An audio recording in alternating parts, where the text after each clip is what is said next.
Main thrust बेरोजगारी, महंगाई और किसान। उसमें एमएसपी थी, उसमें बीज की समस्या थी, किसान बिल की समस्या थी। अच्छा, अग्निवीर की भी बात की लोगों ने। आपने अभी बोला कि अग्निवीर देश को फायदा पहुंचाएगा। मगर हिंदुस्तान का युवा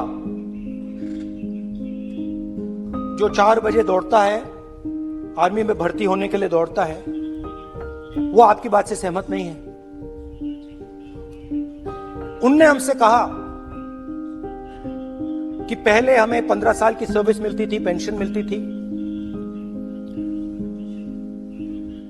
अब 4 साल के बाद हमें निकाल दिया जाएगा, कुछ नहीं मिलेगा, पेंशन नहीं मिलेगी।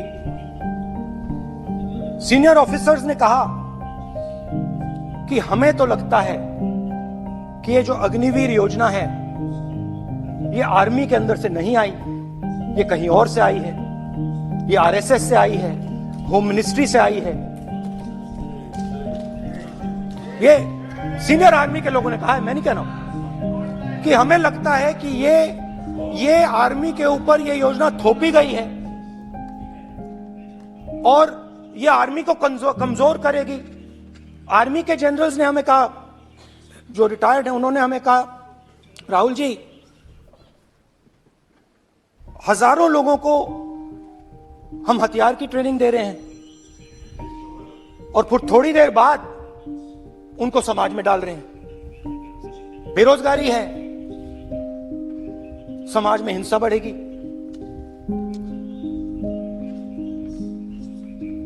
तो उनके मन में था कि ये जो अग्निवीर योजना जो है, ये आर्मी के अंदर से नहीं आई है। और मुझे नाम भी बताया कि अजीत डोभाल जी ने ये योजना आर्मी पे थोपी है। क्यों नहीं ले सकते? बिल्कुल ले सकते हैं, पार्लियामेंट में थोड़ी है वो। क्यों नहीं ले सकते? क्या बात कर रहे हैं? और ये तर्क है, बाद में अडानी के लिए भी यही बोलने वाले हैं, फिर ये तर्क है इनका। तो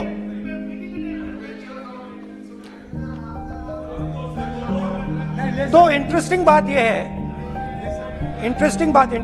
यह है कि मैंने फिर प्रेसिडेंट्स एड्रेस पढ़ा। देश के सब युवा अग्निवीर अग्निवीर अग्निवीर अग्निवीर बोल रहे हैं, कह रहे हैं कि ये आर्मी के ऊपर थोपा गया है, हमें नहीं चाहिए। आर्मी के लोग कह रहे हैं हमें नहीं चाहिए। जैसे मैंने कहा, आर्मी को लगता है कि होम मिनिस्ट्री ने इनके ऊपर थोपा है, आरएसएस ने ये उनके ऊपर थोपा है। तो ये आवाजें आ रही हैं।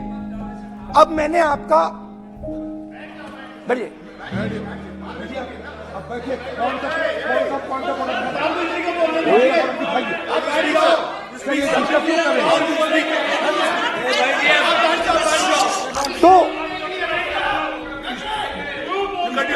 तो एक फर्क, मैं थोड़ा पानी ले आऊं, मैंने पानी। तो मुझे एक फर्क दिखा प्रेसिडेंट्स एड्रेस में बहुत सारी चीजें बोली गई। अग्निवीर के लिए एक लाइन थी, एक शब्द, एक बार अग्निवीर शब्द का प्रयोग किया गया और वो भी अग्निवीर योजना हमने दी, उससे ज्यादा कुछ नहीं बोला। कहां से आई, कौन लाया, किसको फायदा होगा, ये नहीं बोला। बेरोजगारी शब्द ही नहीं था उसमें। आपने देखा होगा, बेरोजगारी शब्द ही नहीं था प्रेसिडेंट एड्रेस में। महंगाई शब्द ही नहीं था। तो जो यात्रा में हमें सुनने को मिला, अग्निवीर, महंगाई, किसान, बेरोजगारी, प्रेसिडेंट एड्रेस में था ही नहीं। तो ये मुझे थोड़ा अजीब लगा कि जनता कुछ कह रही है और प्रेसिडेंट्स एड्रेस में कुछ और सुनाई दे रहा है। अच्छा, एक और चीज हमें बताई गई। तमिलनाडु से लेकर केरला, महाराष्ट्र, मध्य प्रदेश, सब जगह एक नाम सब जगह हमें सुनने को मिला, अदानी। यह नाम पूरे हिंदुस्तान में, केरल में, तमिलनाडु में, महाराष्ट्र, कर्नाटका, हिमाचल, कश्मीर, सब जगह अदानी अदानी अदानी अदानी अदानी।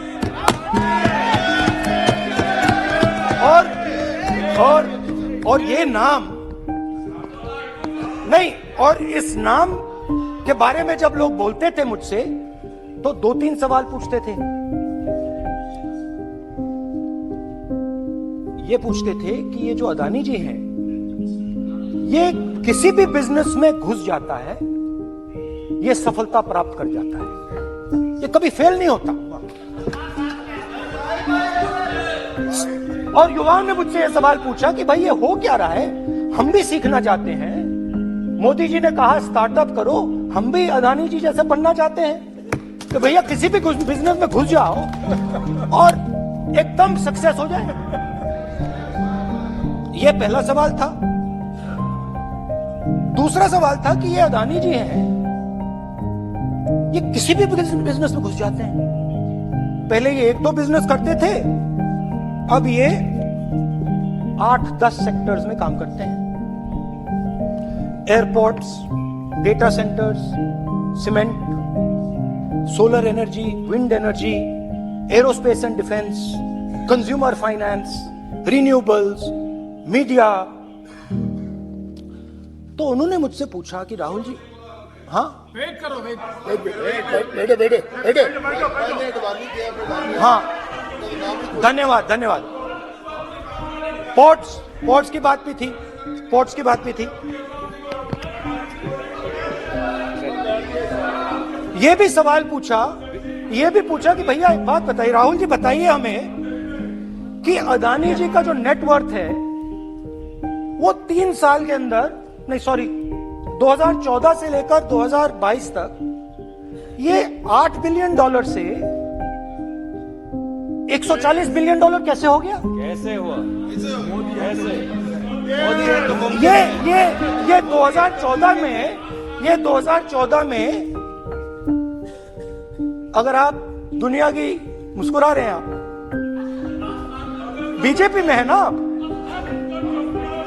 तो ये लिस्ट आती है, एक लिस्ट आती है दुनिया के सबसे अमीर लोगों की। इस पे ये 609 नंबर पे थे 14 में। 609 पीछे बिल्कुल। पता नहीं जादू हुआ, दूसरे नंबर पे पहुंच गए। मोदी है तो मुमकिन है।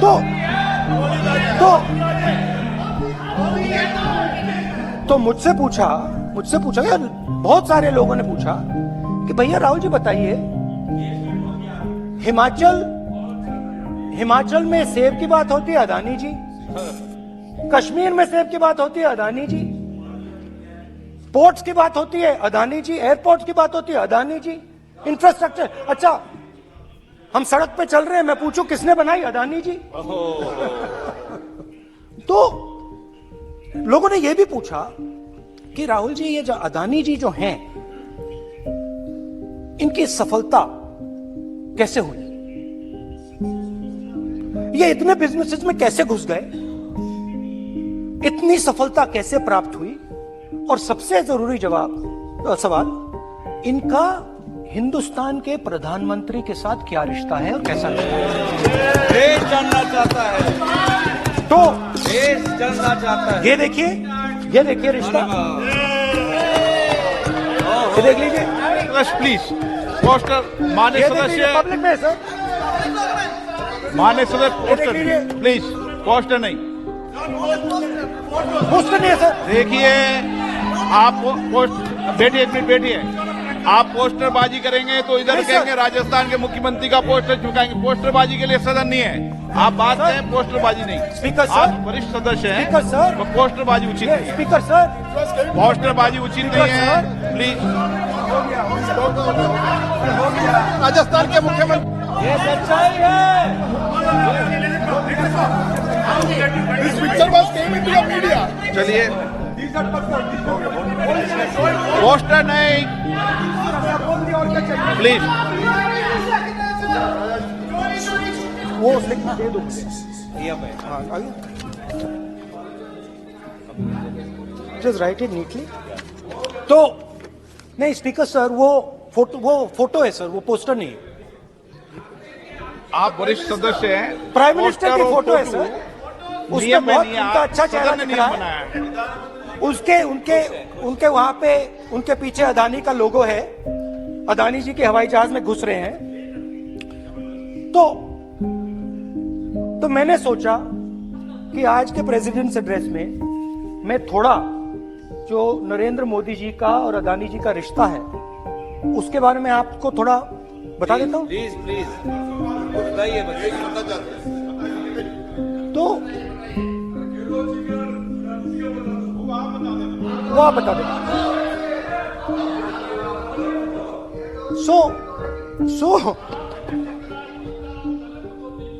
So the relationship begins many years ago when Narendra Modi ji was the Chief Minister of Gujarat. And when most of India's business was asking questions of the Prime Minister, was against the Prime Minister, one man stood shoulder to shoulder with the Prime Minister. He didn't back down. That's commendable. It's not a joke. He was loyal to the Prime Minister. And what did he do?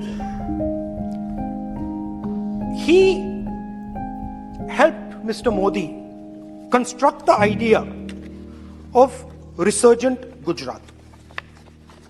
Right? The idea that you bring these businessmen together,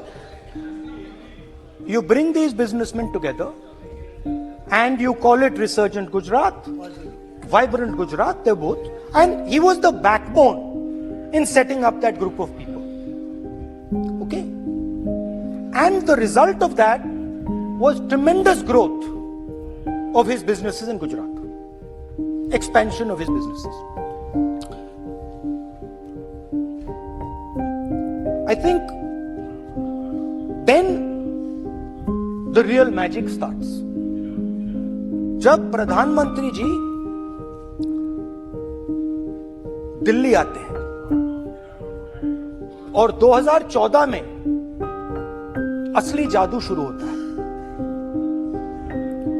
मैंने कहा कि 2014 में वो 609 number पे थे, कुछ ही सालों में वो दूसरे नंबर पे पहुंच गए। कैसे पहुंचे?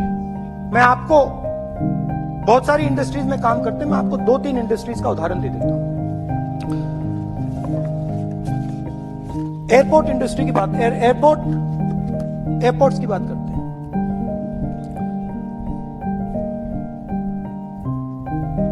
कुछ साल पहले सरकार ने हिंदुस्तान के एयरपोर्ट्स को डेवलप करने के लिए दिया। नियम था, there was a rule that anybody who does not have prior experience in airports cannot be involved in development of these airports. नहीं, गलत नहीं बोल रहा हूं। आप बैठ जाइए।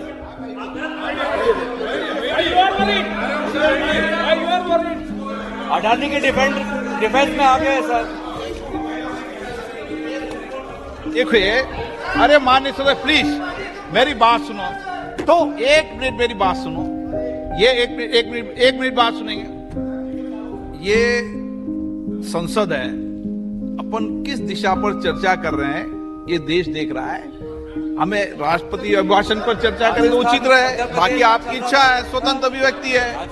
मेरा मानना ये तो अपन एक विषय पर ओके तो आपको तो रूल बोल था, दे- नियम था। हम पॉइंट ऑफ ऑर्डर किस पे है ये? सर कैसे एयरपोर्ट का प्राइवेटाइजेशन तो उनके समय हुआ, ऐसी कोई पार्टी थी जिसका अनुभव था? ये कौन सी बात कर रहे हैं? ये बोलिए। ओके प्लीज प्लीज, ओके बोलने दे आपको नेता को, तो बोलने दे आपको नेता को, रूल था, प्लीज बोलने दे। रूल था कि अगर कोई एयरपोर्ट बिजनेस में नहीं था तो वो इन एयरपोर्ट्स को ले नहीं सकता था। इस रूल को हिंदुस्तान की सरकार ने बदला। किसी ने भी बनाया हो, रूल था। किसी ने भी बनाया हो, रूल था। रूल बनाया किसने बात नहीं है, रूल बदला किसने बात है। रूल बदला गया।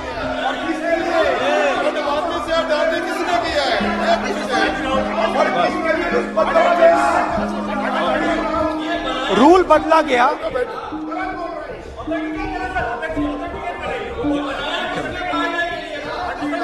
चलता रहेगा क्या सर? रूल को बदला गया। सर बोलने दीजिए। करना चाहिए सर, ऑथेंटिकेट करना चाहिए। चलिए चलिए आप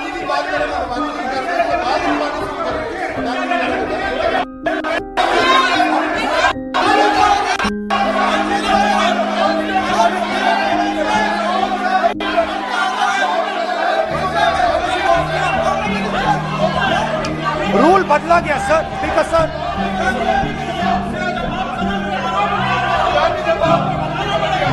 बैठे बैठे।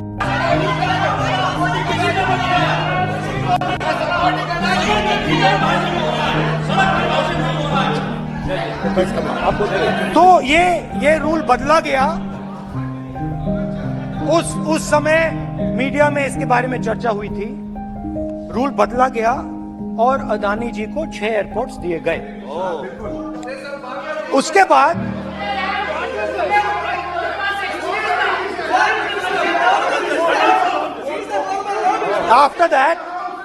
after that India's most strategic profitable airport, Mumbai airport, was taken away by GVK, hijacked by using the agencies. The agencies को CBI, ED का प्रयोग कर GVK पर दबाव डालकर हिंदुस्तान की सरकार ने उस एयरपोर्ट को अदानी जी के हाथों में कर दिया। रिजल्ट क्या आया? रिजल्ट आया कि एयरपोर्ट्स में आज अदानी जी 24% हिंदुस्तान की एयर ट्रैफिक को अपने एयरपोर्ट से निकालते हैं और 31% एयर फ्रेट उन एयरपोर्ट्स में से निकलता है। अब ये काम हिंदुस्तान की सरकार और हिंदुस्तान के प्रधानमंत्री जी ने फैसिलिटेट किया। तो बताइए, बोलिए वित्त मंत्री। और ये जो सर ये हाउस में है सर, ये तुमको ज्ञान बांट रहे हो, बैठ जाओ। सर ये यहाँ बहुत गंभीर, ये राष्ट्रपति का उद्बोधन को लेकर एक गंभीर चर्चा हो रही है। जो भी मेंबर कुछ भी बात करे विद फुल रिस्पॉन्सिबिलिटी, ऑथेंटिकेट करें। और ये वाइल्ड एलिगेशन अपना एक सोच के आया है, बिना तर्क के ऐसे वाइल्ड एलिगेशन लगा रहे, ये कोई मतलब नहीं है सर, ये ऐसा नहीं बोल सकते। और वो सर तर्क रखना पड़ेगा। अगर एलिगेशन लगा रहे हैं तो आपको पूरा डॉक्यूमेंट प्रूफ के साथ आपको रखना पड़ेगा। दे देंगे आप ऐसे बातें नहीं दे कर सकते। देंगे। और ये गंभीरता को समझिए, ये डॉक्यूमेंट्री प्रूफ दे देंगे।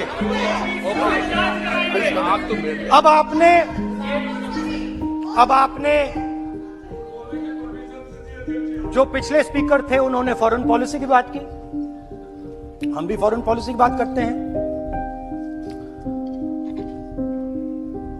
चलिए डिफेंस से शुरू करते हैं। बहुत ऑप्शंस है, आप बताइए कहां से शुरू करें। बिजली, डिफेंस, कोयला, बहुत ऑप्शंस है। और defence, let us start with defence. अब डिफेंस में अदानी जी का कोई एक्सपीरियंस नहीं था, जीरो एक्सपीरियंस। कल मैंने प्रधानमंत्री को एचएएल में देखा। प्रधानमंत्री जी ने कहा कि गलत आरोप लगाया, मगर रियलिटी तो यह है कि एचएएल का जो कॉन्ट्रैक्ट था 126 हवाई जहाजों का, वो अनिल अंबानी को चला गया और अनिल अंबानी बैंकरप्ट हो गया। वहां भी फैसिलिटेशन था। अब देखिए, और ये जो फ्यूचर एंटरप्रेन्योर्स हैं, जो बिजनेस स्कूल हैं, हार्वर्ड यूनिवर्सिटी जैसे स्कूल हैं, इनको इसकी केस स्टडी बनानी चाहिए, शायद बने। How to use government power to build individual businesses, case study.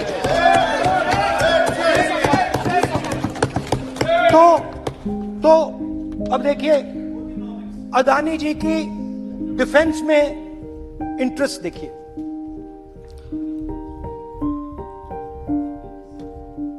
Elbit company के साथ हिंदुस्तान में अदानी जी ड्रोन्स बनाते हैं। ड्रोन्स को हिंदुस्तान की एयरफोर्स, आर्मी, नेवी के लिए रिफिट करते हैं।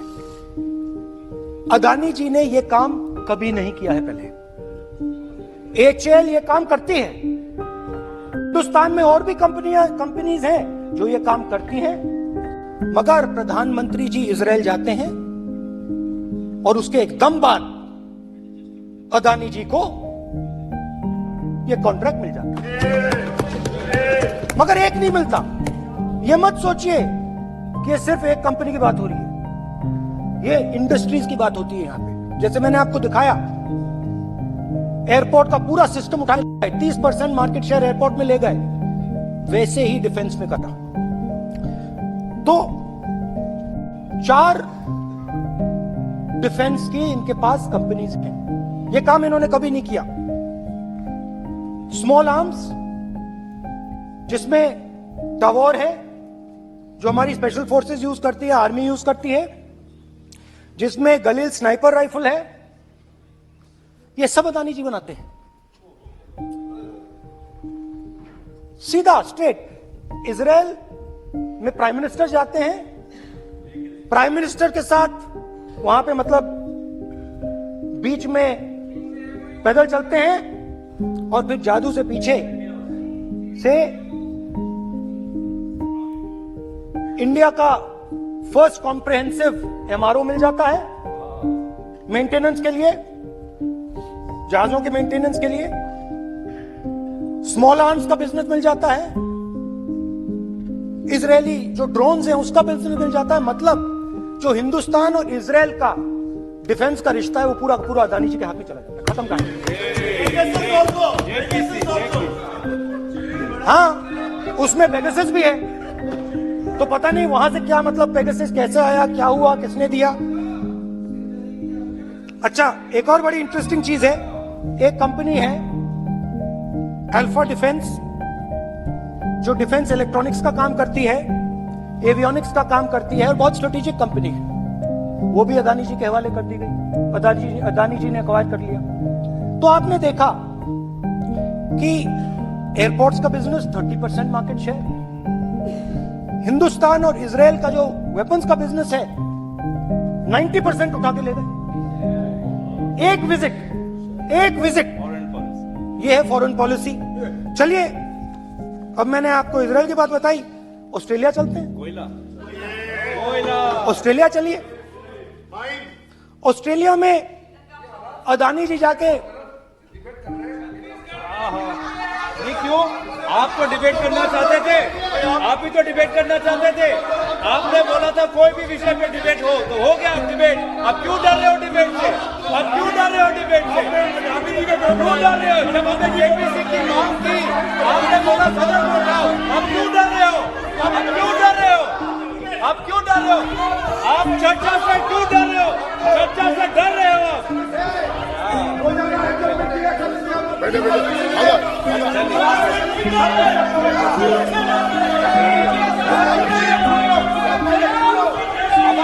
अब सुनना पड़ेगा, अब सुनना पड़ेगा, अब सुनना पड़ेगा। ऑस्ट्रेलिया जाते हैं प्रधानमंत्री, ऑस्ट्रेलिया जाते हैं।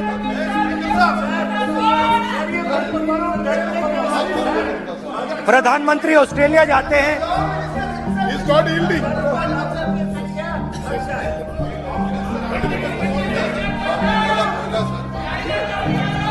ऑस्ट्रेलिया जाते हैं। क्या नंबर बताएं? 369।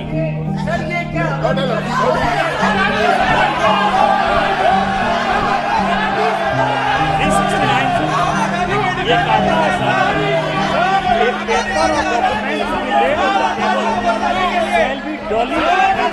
जाने देखिए पूरा सरकार इन्होंने सर, मैं इनको चैलेंज करता हूं कि जीएमआर और जीबीके उसको कब एयरपोर्ट का जो है संचालन का अधिकार था और कौन सा रूल है वो कोर्ट करे सर। किस रोल के आधार पर ये इनको मैं चैलेंज करता हूं, पूरी कांग्रेस पार्टी को चैलेंज करता हूं कि जीएमआर और जीबीके को कौन सा एयरपोर्ट चलाने का लाइसेंस जब दिया तो उनको उसका नॉलेज था। मैं चैलेंज करता हूं पूरी कांग्रेस पार्टी को। जब इन्होंने बिरला को बनाने का दिया, डालमिया को बनाने का दिया, टाटा को बनाने का दिया लाइसेंस, उस वक्त उनको कौन सा मोटर चलाने का अधिकार था सर। ये गलत बयानी कर रहे हैं। मेरा ये कहना है कि आप एलिगेशन प्रधानमंत्री को ऊपर लगा रहे हैं, आप पेपर दीजिए और कौन सा रूल भारत सरकार ने चेंज किया एयरपोर्ट में अडानी के लिए वो ऑथेंटिकेट कीजिए, नहीं तो इस तरह की बात नहीं कर सकते।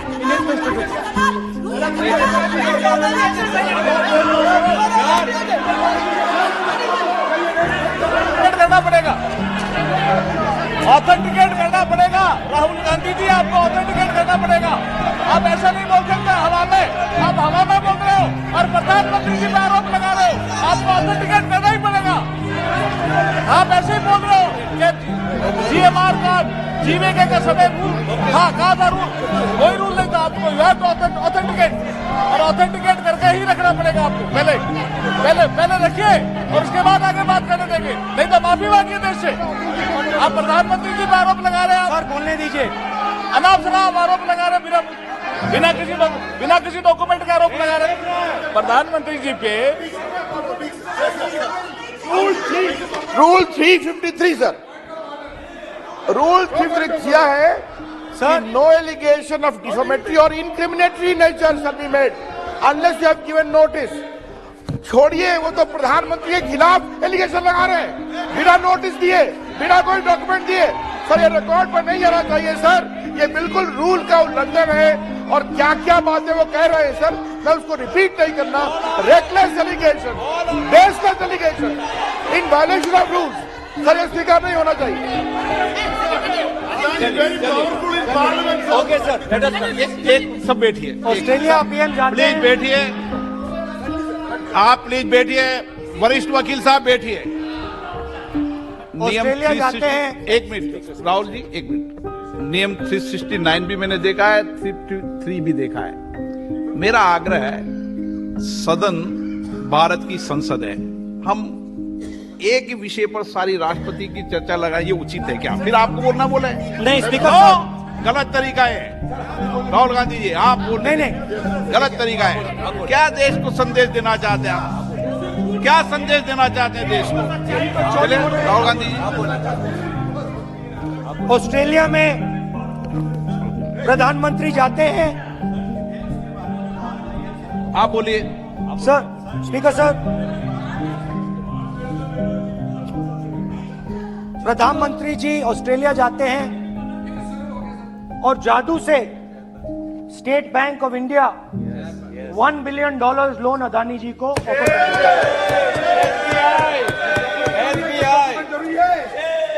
सर इसका भी डॉक्यूमेंट जरूरी है क्या, बताओ? मोदी जी आपका सरकार की बात है। कदीर प्लीज। उसके बाद मैं उदाहरण दे रहा हूं, पूरी दुनिया में मोदी जी जाते हैं, घूमते हैं, तो मैं बता देता हूं क्या होता है वहां पे। बांग्लादेश में गए, हाँ हाँ, काम पे ही जा रहे हैं, वही तो बोल रहा हूं, काम पे जा रहे हैं। बांग्लादेश जाते हैं,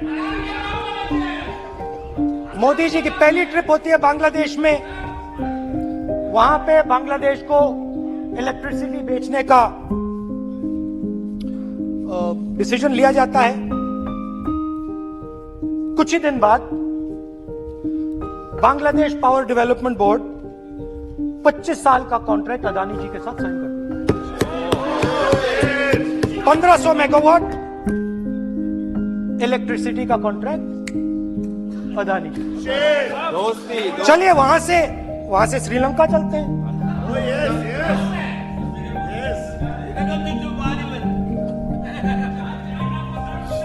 जून 2022 में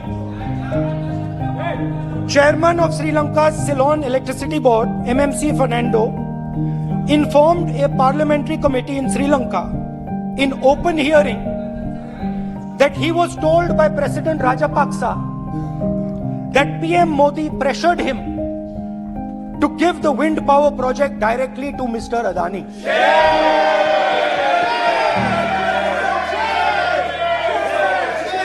मतलब श्रीलंका इलेक्ट्रिसिटी बोर्ड के चेयरमैन कहते हैं कि उन्होंने राजापाक्सा जी ने कहा कि हिंदुस्तान के प्रधानमंत्री ने उनको कहा है कि ये विंड पावर का प्रोजेक्ट है, ये अदानी जी को देना है। तो ये रही आपकी फॉरेन पॉलिसी।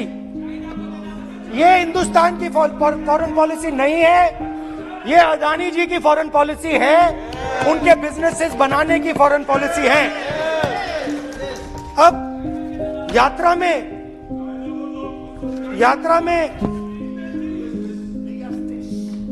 में मुझसे 2-3 और सवाल पूछे गए। यात्रा में लोगों ने मुझसे पूछा, राहुल जी ये जो LIC कंपनी है इसका पैसा अदानी जी की मदद करने के लिए क्यों डाला जा रहा है। उन्होंने यह भी पूछा कि अदानी जी के जो शेयर्स हैं बड़े वोलेटाइल हैं, उसमें LIC का पैसा क्यों डाला जा रहा है। तो मेरा कहना है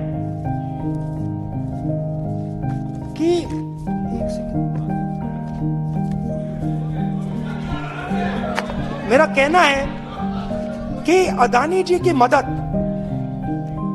प्रधानमंत्री जी और हिंदुस्तान की सरकार कैसे करती है। हजारों करोड़ रुपए हिंदुस्तान के public sector banks Adani ji को मिलता है। 27,000 करोड़ रुपए SBI, PNB 7,000 crore, bank of Baroda 5,500 crore, ये मैं लिस्ट चलती जाएगी। LIC का एक्सपोजर 36,000 करोड़ रुपए, 3 crore SBI and other PSU bank holders. Money is going to Mr. Adani and to finance.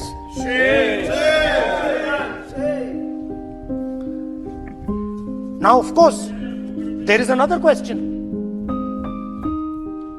तो मदद कैसे हो रही है? हिंदुस्तान के पब्लिक सेक्टर बैंक्स का पैसा, LIC का पैसा नरेंद्र मोदी जी, अदानी जी को दिया जा रहा है।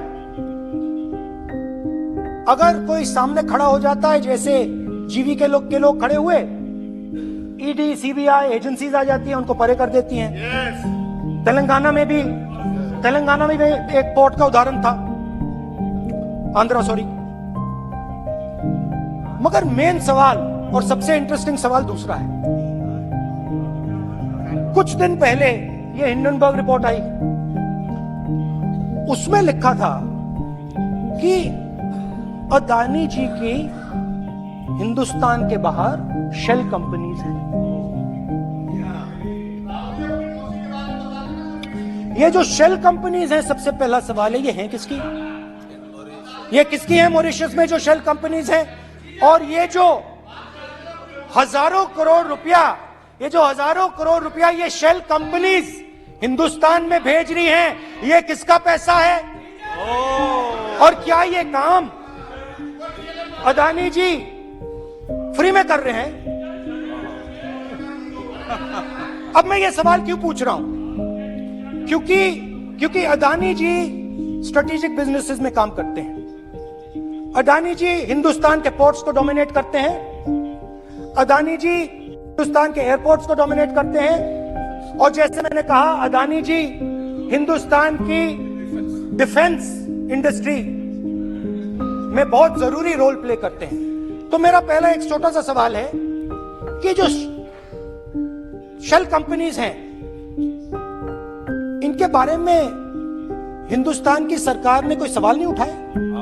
ये कौन लोग हैं? ये किनकी कंपनीज हैं? ये स्ट्रेटेजिक मामला है, पोर्ट्स का मामला है, एयरपोर्ट्स का मामला है, डिफेंस का मामला है। और जो कंपनी इन स्ट्रेटेजिक एरियाज में काम कर रही है, उनके बारे में आपको मालूम ही नहीं। ये नेशनल सिक्योरिटी का मुद्दा है, आपको मालूम ही नहीं कि ये शेल कंपनीज किसकी हैं, कितना पैसा आ रहा है, किसका पैसा आ रहा है। तो एक बहुत बड़ा सवाल है, ये पैसा किसका है? ये शेल कंपनीज किसकी हैं? और ये हिंदुस्तान की सरकार की जिम्मेदारी है ये पता लगाना ये किसकी शेल कंपनीज हैं और ये किसका पैसा अंदर आ रहा है। JPC, we want JPC, we want JPC.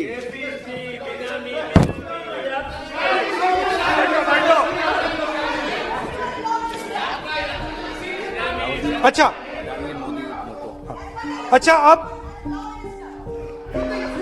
अब चलिए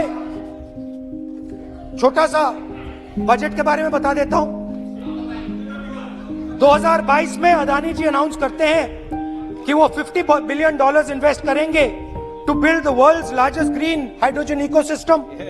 और इस बजट में बीजेपी की सरकार निर्मला सीतारमण जी कहती हैं हम ग्रीन हाइड्रोजन के लिए बहुत ह्यूज इंसेंटिव्स देंगे। 19,700 करोड़ रुपए हम ग्रीन हाइड्रोजन के लिए देंगे, मतलब अदानी जी को देंगे। जुगलबंदी बजट में अदानी जी के लिए 50 नए airport, coastal shipping, horticulture, grain storage, ये सब काम आप कर रहे हैं। तो मेरे सिर्फ कल प्रधानमंत्री जी कल भाषण देंगे, मेरे उनसे 2-3 छोटे से सवाल हैं। मेरा प्रधानमंत्री जी से 2-3 सवाल है।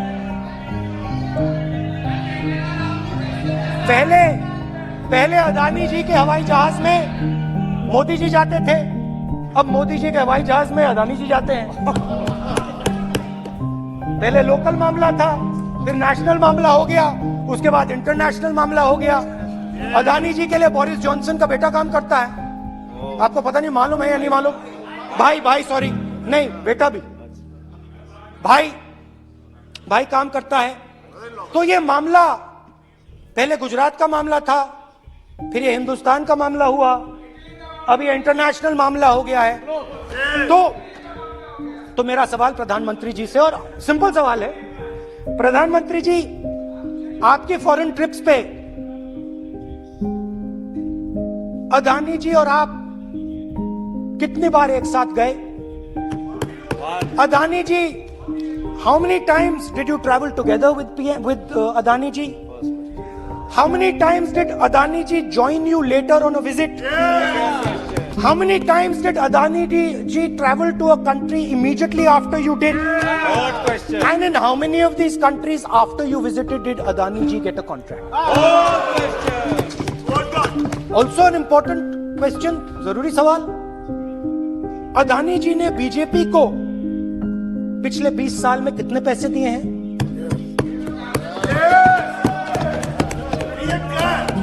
इलेक्टोरल बॉन्ड्स में कितना पैसा दिया है?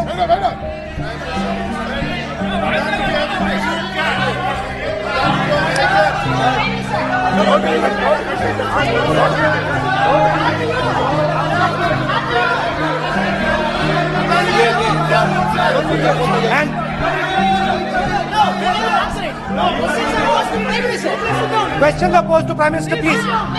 सर खत्म करने दीजिए सर। कंक्लूडिंग और बहुत बहुत सुंदर तरीके से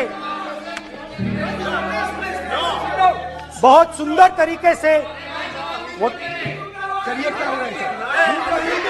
सर मैं सिर्फ इतना कहना चाहता हूं, राहुल जी अभी आप सीनियर एमपी हो गए हैं, आप एक सीनियर एमपी हो चुके हैं। हम लोग एक्सपेक्ट करते हैं कि इस सदन का सदस्य होने के नाते जो भी बातें आप करेंगे गंभीरता से आप बात करेंगे। बाहर आप जो भी भाषण देते हैं हम लोग उसको रोक नहीं सकते। इस सदन के अंदर में जो भी बात कही जाती है पूरा गंभीरता के साथ, प्रमाण के साथ कहे जाना चाहिए, ये परंपरा है।